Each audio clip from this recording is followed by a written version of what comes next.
Now Naaman was the captain of the hosts of Syria. He was a great man with his master. He was honorable because the Lord had actually helped him to subdue many nations. He was a mighty man and very brave, but he was a leper.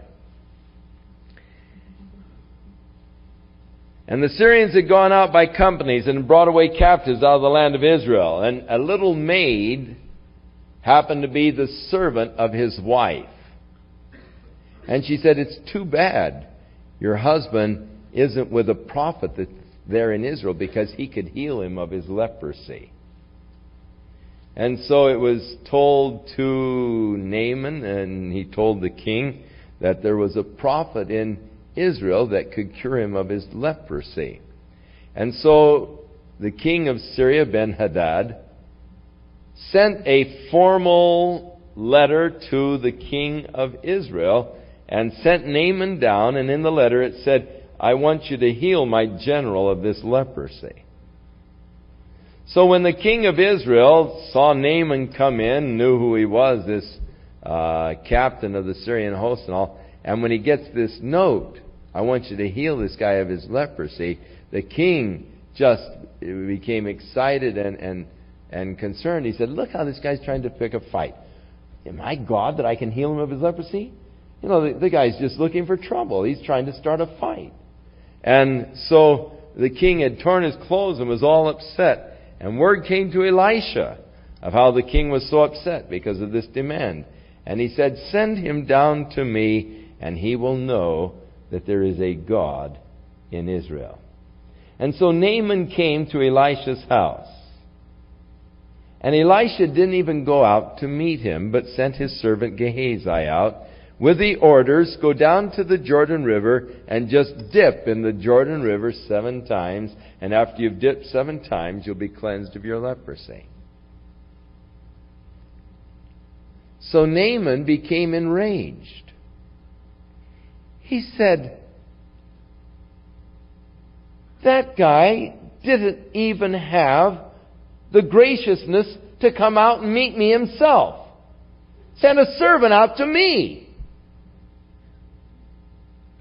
And then tells me to duck in that Jordan River. We've got better rivers up in Damascus." And he headed home in a rage, just mad. And as they were going along, one of his servants said to him, "You know, had that prophet told you to do some great deed, go out and slay the dragon and get the 7 golden apples. Had he given you some great deed to do, you would be glad to do it. Because it's just such a simple thing. Why don't you try it? What's it going to hurt?" And so they came to the Jordan River, and Naaman dipped himself in the Jordan River, and when he came up the 7th time, his flesh was pink like a baby's flesh. The leprosy was gone. He was so excited, he headed back to the prophet's house because he was loaded down with all kinds of gifts that the king of Syria had sent. And he came to Elisha, and he sought to give to Elisha some of these gifts that he had brought from Syria. And Elisha said, "No, I don't want your gifts. Keep them."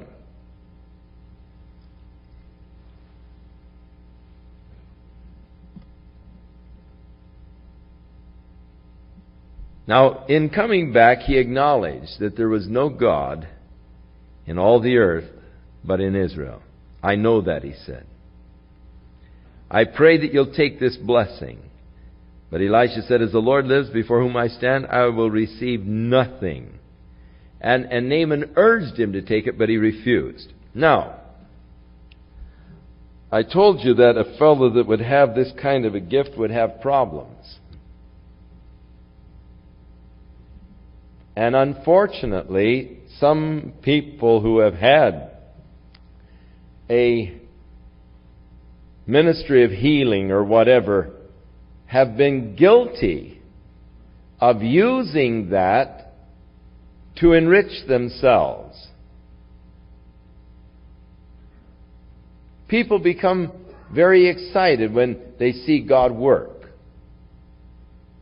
They want to lavish the servant of God with gifts. But here is Elisha refusing the gift. Rightfully so. He didn't heal Naaman. The Lord healed Naaman. Why should Elisha receive a gift for it? And the guy urged him, but still he refused. In the healing of Naaman, we find some interesting things, and one of them is that typically all of us really have difficulty with just accepting the grace of God. We would all of us like to do some great, wonderful thing for the Lord. You know, I would like to go out and conquer 1,000 giants or something. I want to do some great thing for God. Just to receive from God the simplicity with which God gives to me. And the fact that He gives to me so freely and in such a simple way that I can't get any credit for it. Somehow I would like to deserve or earn God's blessings. But I can't. I can only receive by grace the goodness of God. And salvation is such a simple thing. The Lord says, just believe on the Lord Jesus Christ, and thou shalt be saved. Oh, how simple it is. But we rebel against that simplicity. Now, Lord, I'm going to serve you, and I'm going to go out and witness, and I'm going to pray, and I'm going to do this, and I'm telling God all of the things that I'm going to do for Him because of what He's done for me. It's awfully hard to accept grace gracefully, isn't it? Just to accept the fact that God loves me and to receive His gifts gracefully. Now, the servant Gehazi, when he saw Elisha turning down these gifts, he began to think, wow, what I could do with just a little bit of that loot. I could buy an olive orchard, a vineyard. I could hire me some servants. Man, I could be set up if I just had a little bit of that loot. And he started thinking of what he could do with some of that reward that Naaman was offering. And so he went chasing after Naaman. And they said, hey, it looks like the servant of the prophet's coming. And so he said, let's wait. Maybe something's gone wrong. And when Gehazi came up, they said, is everything fine? He said, yeah, everything's fine, except that my master had a couple of young prophets come in, and they didn't have much. And so he'd like a couple of changes of apparel for them and a talent of silver. And Naaman said, oh, here, take a couple of talents of silver. And he was happy to give it to him. And in fact, they sent a fellow back, carrying it back. But when they got to the gate of the city, Gehazi said, that's great, I'll take it from here. And he took it and put it in his house. And came whistling in. Elisha said, where have you been? He said, didn't go anywhere. And he said, did not my spirit go with thee? When you received?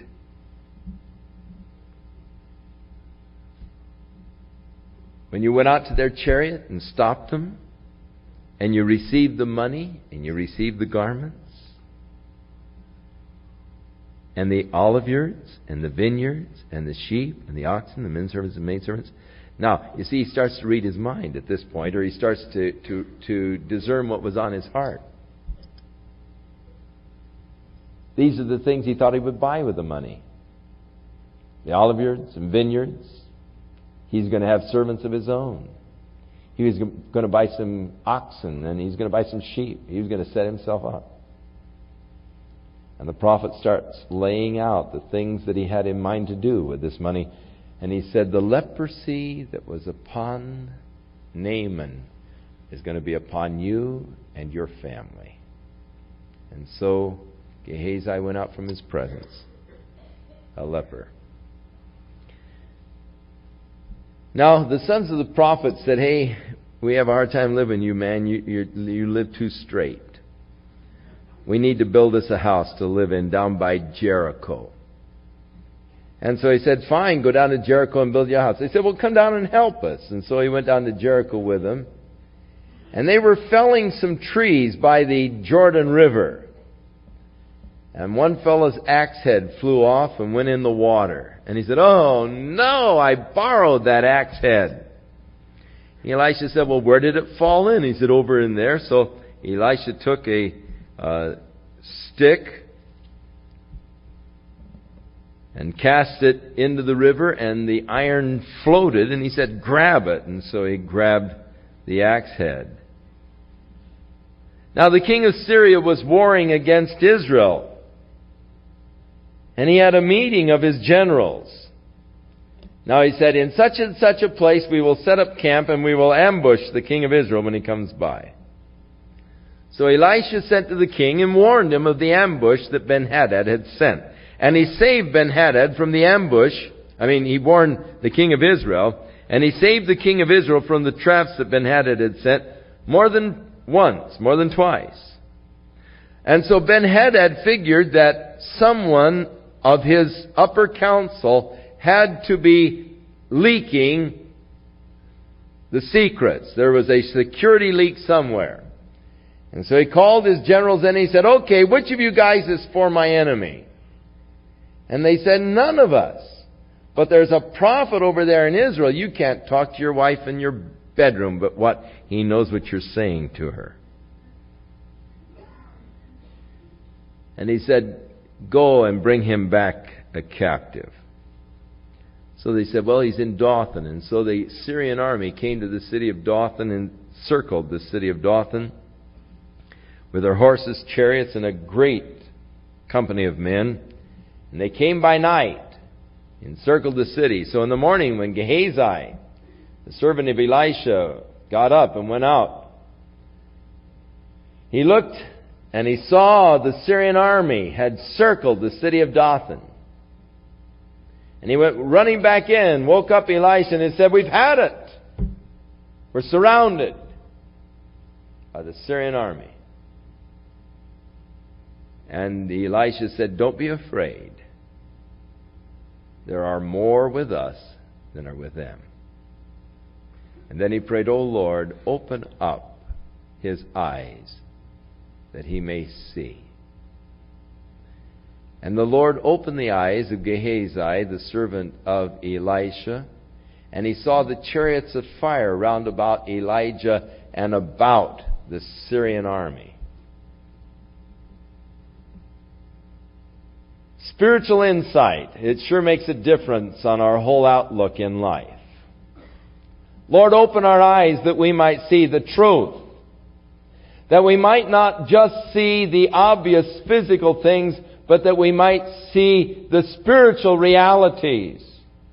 For many times in the physical realm it looks like sure, certain defeat, unless you can see it in the spiritual realm and you know there is a sure, certain victory. If we look only at the flesh and at the physical, we are prone many times to be filled with fear and with despair, hopelessness, because it looks like things are hopeless. That's only because we're looking at the things which are seen. But Paul said we look at the things which are not seen. They are the eternal things. Now it speaks of the men of the Old Testament in the 11th chapter of Hebrews as it talks about these great men of faith.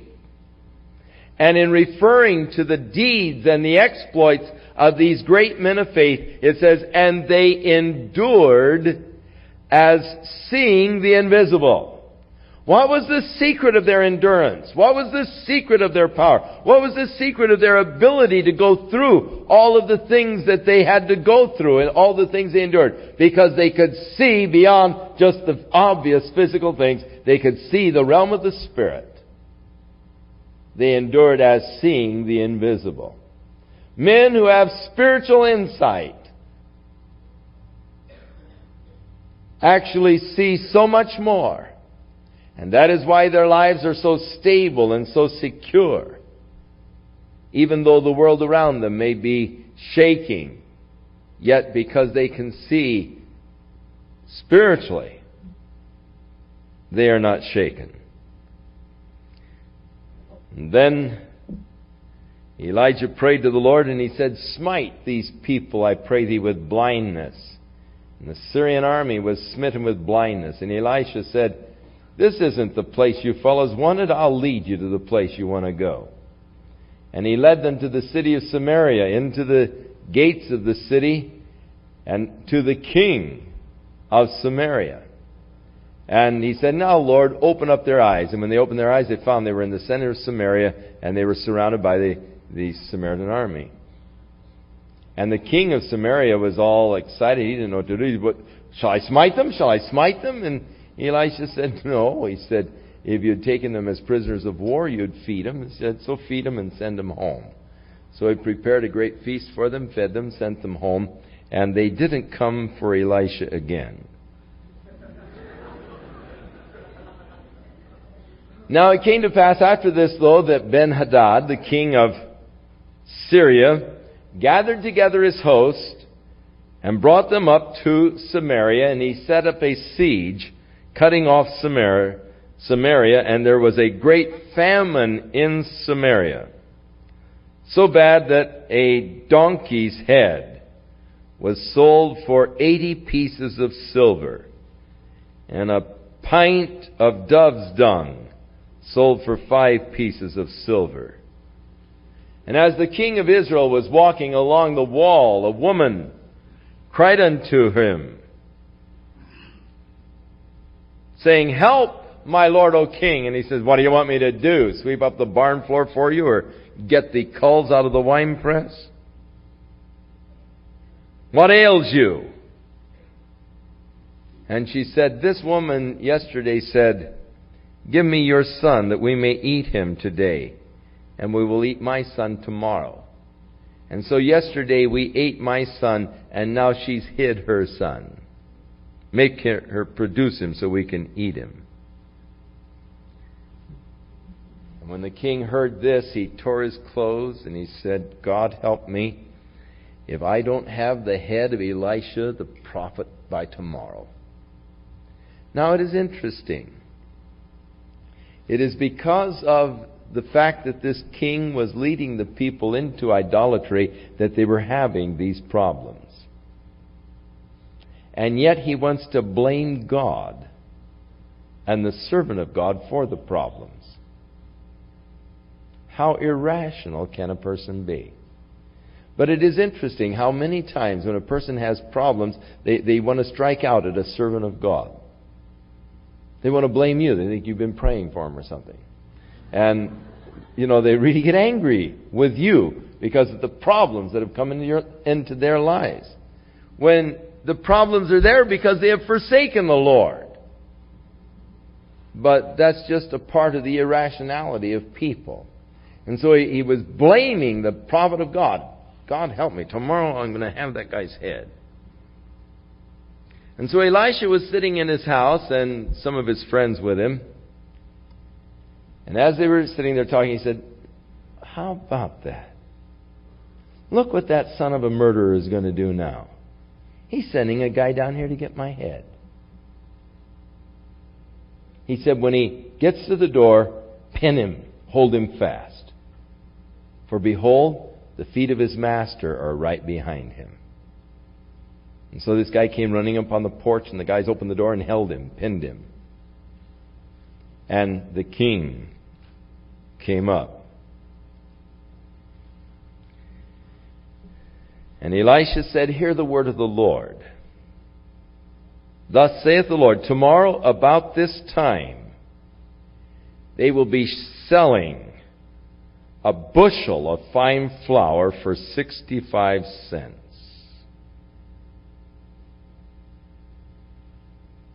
And 2 bushels of barley for 65 cents right in the gates of Samaria.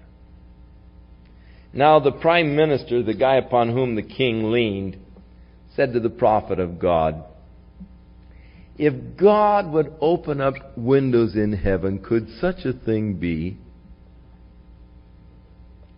Now it is interesting that so often we try to figure out how God can do His work. God gives us a glorious promise, but I want to know, how's He going to do it?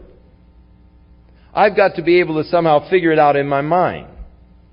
Now, the Bible says, "My God shall supply all your needs according to His riches and glory by Christ Jesus our Lord." Oh, that's great. But how's He going to supply?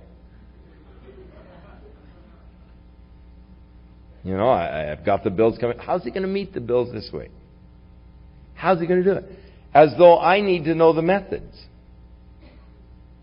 Now, I'm always trying to figure out how God can meet my needs. I'm always trying to figure out a way by which God might answer my prayers. And when I figure out a way by which God might answer them, then my prayers are usually direction prayers rather than direct prayers. My prayer turns into my solution. "Oh Lord, I've got it worked out. If you'll just do this and this and this, Lord, then it's going to come. You know, it'll happen."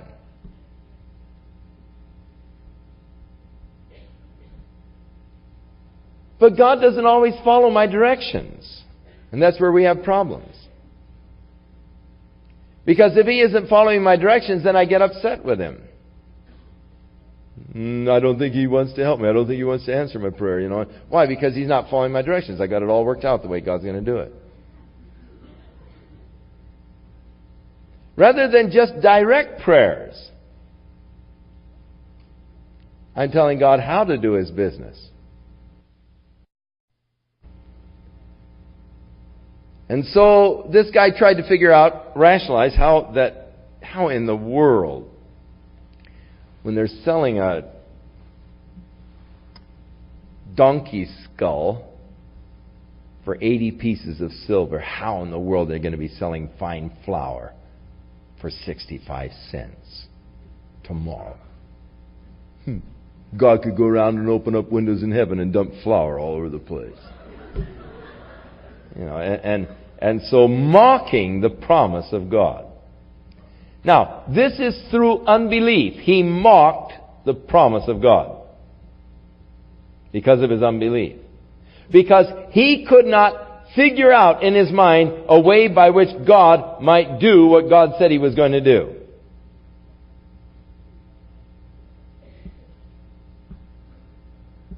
Now, I often cannot figure out how God is going to do things, and that's when I really panic. As long as I can figure out a way by which God might do it, I'm usually in good shape.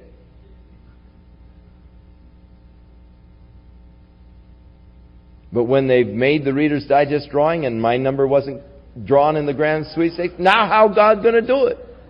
He's failed me. I had it all worked out. All He had to do is pull my number out of the box.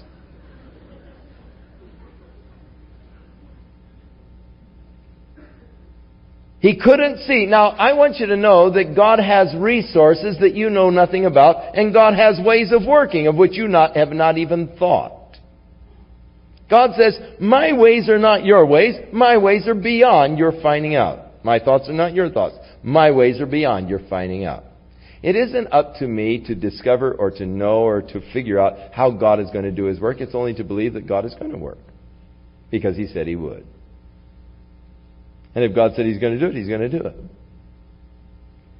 But this fellow, through unbelief, mocked the promise of God, and the prophet said unto him, "Fellow, let me tell you something.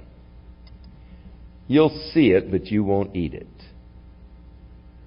God's going to work in spite of your unbelief, but you're not going to partake. And that's one tragic thing about unbelief. So often it keeps you from partaking even after God has done His work. Now, God has done a glorious work of salvation for you, but many people have not partaken of that glorious work of God through unbelief. Unbelief keeps you from God's work in your life. And you can see the work of God, but not partake of it. You can see what God has done. He did what He promised He'd do, but you yourself cannot partake because of unbelief. Oh, how unbelief can rob you of the things of God and the blessings of God. You're going to see it, but you won't eat it. Now that night, outside of the gate or outside of the wall of Samaria, there were 4 leprous men living in the garbage dump. In those days, leprosy was such a loathsome disease that the people were ostracized from the community, and they were forced to live apart from the community. When people approached them, they had to start crying out, "Unclean, unclean," so people wouldn't get too near. Now these people usually lived outside of the city wall, outside of the area of the wall where the people would dump their garbage. And they would survive off of the garbage that was dumped over the wall.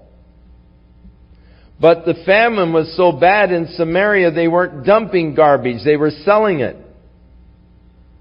Nothing coming over the wall, and these guys are really getting hungry. Of course, you can imagine what it is if they're eating babies in the city, what it would be trying to survive off of what's thrown over the wall. And these 4 guys sitting there starving to death, one of them looked at the others and he said, "Fellas, why just sit here till we die?" That's a good question. Why just sit here till we die?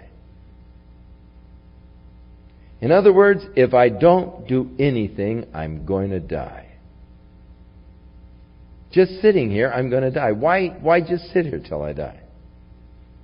Now, there's no sense going into Samaria, for they're starving in Samaria. So they can't give us any food in there anyhow. Let's go over to the camp of the Syrians. And if they kill us, we haven't lost a thing because we're going to die anyhow. But it's possible that they'll have mercy on us and give us a crust of bread. So these 4 fellows were taking a venture sort of in faith. But it's on that philosophy, you've got nothing to lose and everything to gain.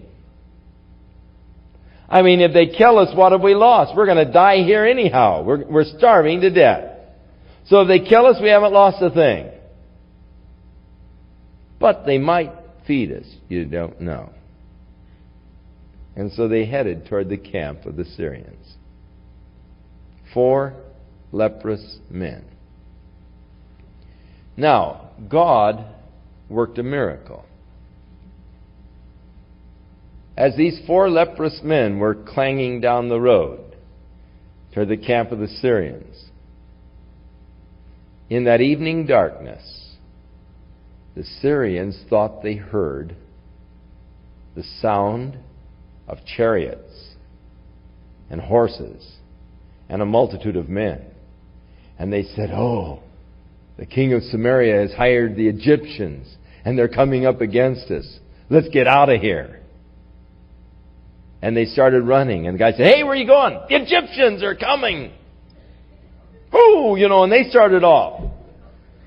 And pandemonium broke out in the camp of Syria as the guys all took off, running back towards the Jordan River and across up into the Golan into Syria. So by the time these 4 leprous men got to the first tent, there was nobody around. So one guy opened up the tent flap and he said, "Wow, look at that. Table set with food." And man, these guys pounced on it and began to scarf it up. And some of the treasures that were lying around in the tent, the guys dug a hole, began to bury it. Someone ran to another tent. "Come on over here, another tent." And they ran over there and started grabbing things and burying them. And one of the fellows suddenly stopped and said, "Wait a minute. We're doing wrong. If we keep this up, mischief is going to come on us." For just right over close by in the city of Samaria, people are starving to death tonight. And if we are out here and we just keep this to ourselves and we just gorge ourselves but don't let them know, then mischief is going to happen to us. We better go back and tell them that there's plenty of food for everybody. So they came back to the wall of Samaria, and the guard was up there pacing back and forth looking for the Syrians, pulling his belt tight, feeling the hunger pangs. And these guys called up and they said, "Hey, man!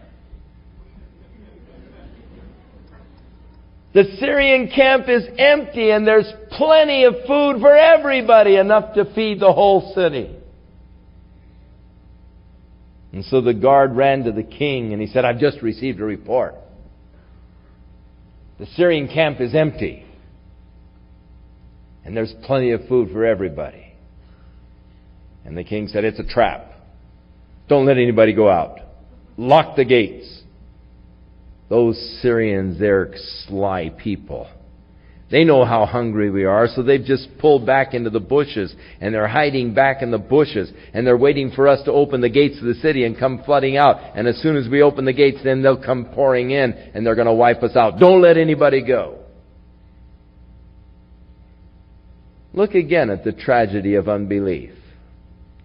Here God has provided just like He promised He would, but unbelief keeps them from even partaking of God's glorious provisions. One fellow said, "King, there are 5 horses left in town that haven't been eaten.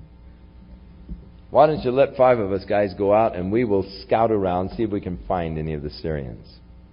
So the king says, "All right, go." And so these guys got on the 5 remaining horses in town, and they went riding down toward the Jordan River, and they came back in the morning and said, "It's true, King, there's not a Syrian around on this side of the Jordan River. All the way to the Jordan River we found sandals and coats and stuff that they threw off so they could run faster. They're gone."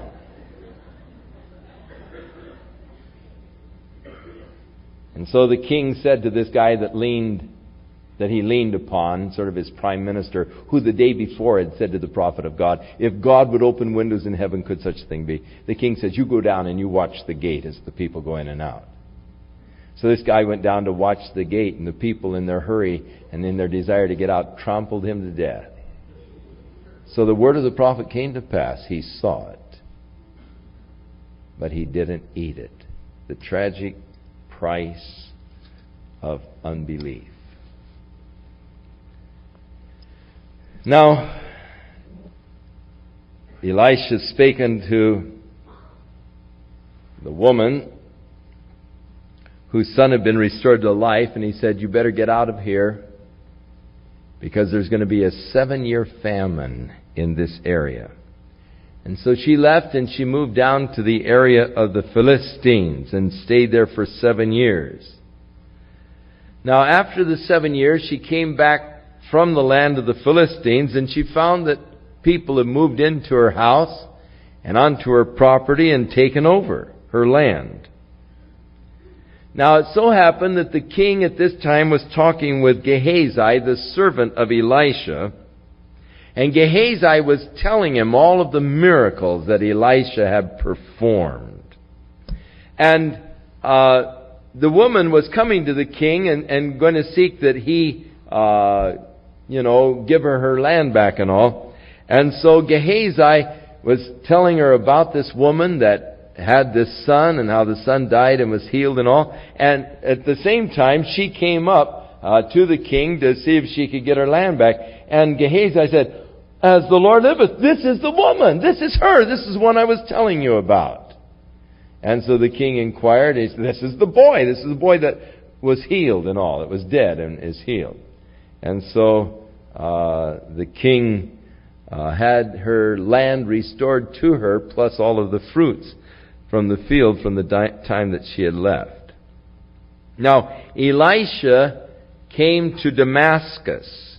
Now, up into the area of Ben-Hadad, the king of Syria, who was very sick. And they told Ben-Hadad that Elisha has come on up. So he sent Hazael. Now you'll remember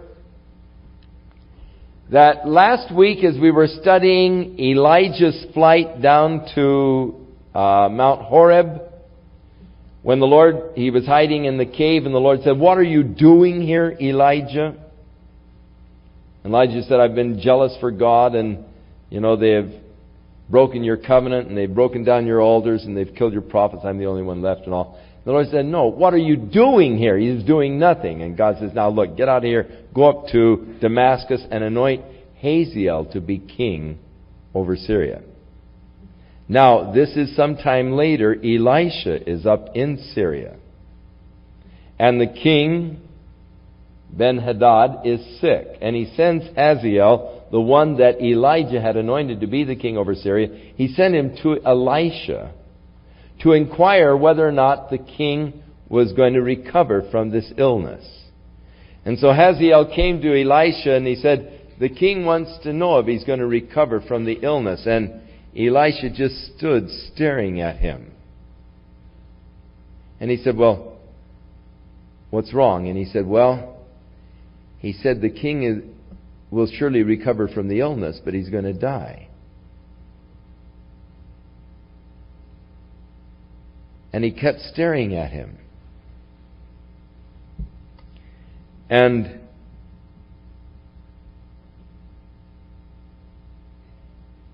he began to weep.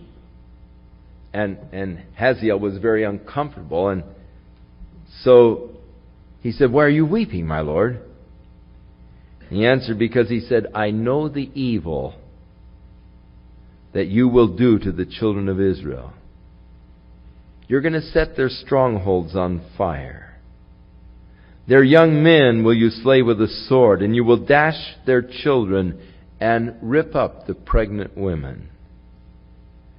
And Hazael said, "Am I a dog that I should do these horrible things?" And Elisha answered, "The Lord hath showed me that you're going to be the king over Syria."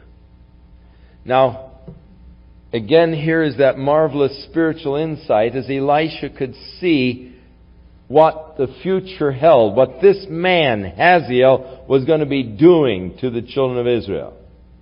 This is much like when Jesus was on the Mount of Olives looking at Jerusalem on the day of his triumphant entry, and as he began to weep, he said, "Jerusalem, Jerusalem, if you'd only known what belonged to your peace in this thy day, it's hid from your eyes. And now desolation is going to come. Your children are going to be slain in the streets." And he was weeping as he could see what lay in store for this city that was before him as he was there on the Mount of Olives overlooking the city. He could see the devastation that was coming, and he wept over it. So here the prophet Elisha could see what this man was going to do. The horrible devastation.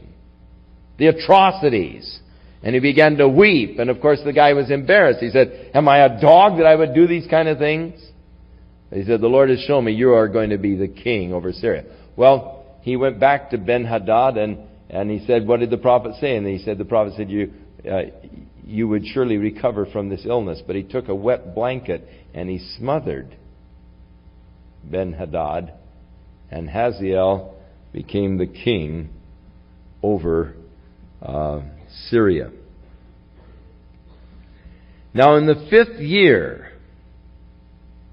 of Joram, the son of Ahab, Jehoshaphat,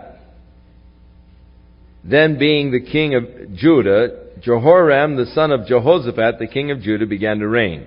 So here's where you've got these two Jehorams reigning.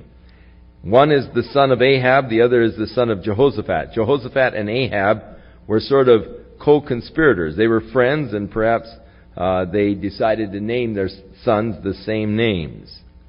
He was 32 years old when he began to reign, and he reigned for 8 years in Jerusalem.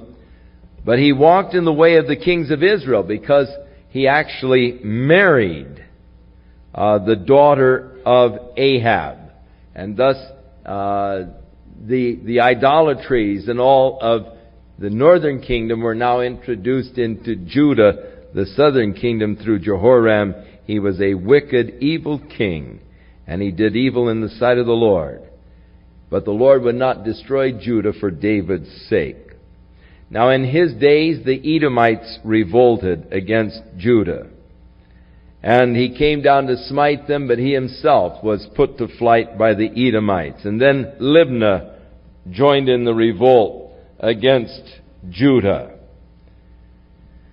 And Joram slept with his fathers and was buried in the city of David, and Ahaziah his son reigned in his stead. Now Ahaziah would be then a relationship to Ahab and Jezebel. He's sort of the grandson. And in the 12th year of Joram, the son of Ahab, king of Israel, did Ahaziah, the son of Joram, king of Judah, begin to reign. He was 22 years old. When he began to reign, he reigned only for 1 year. His mother's name was Athaliah. She was a wicked woman. She was the daughter of Omri, the king of Israel. And he walked in the way of the house of Ahab, did evil in the sight of the Lord, as did the house of Ahab, for he was the son-in-law of the house of Ahab.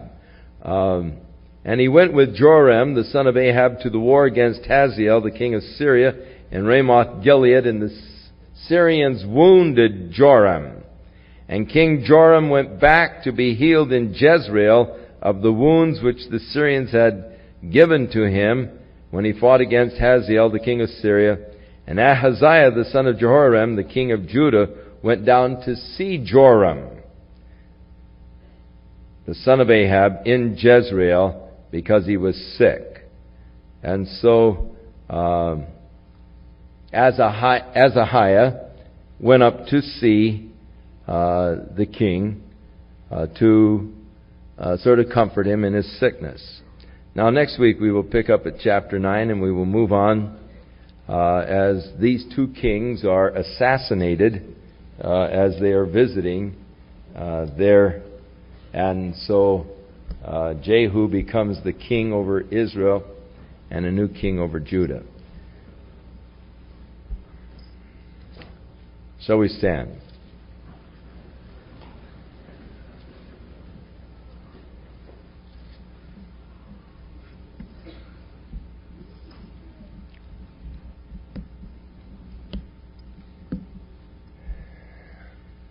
David said, "Thy word have I hid in my heart, O Lord, that I might not sin against Thee." Also, the entrance of Thy word giveth light. Thy word is a lamp unto my feet, a light unto my path.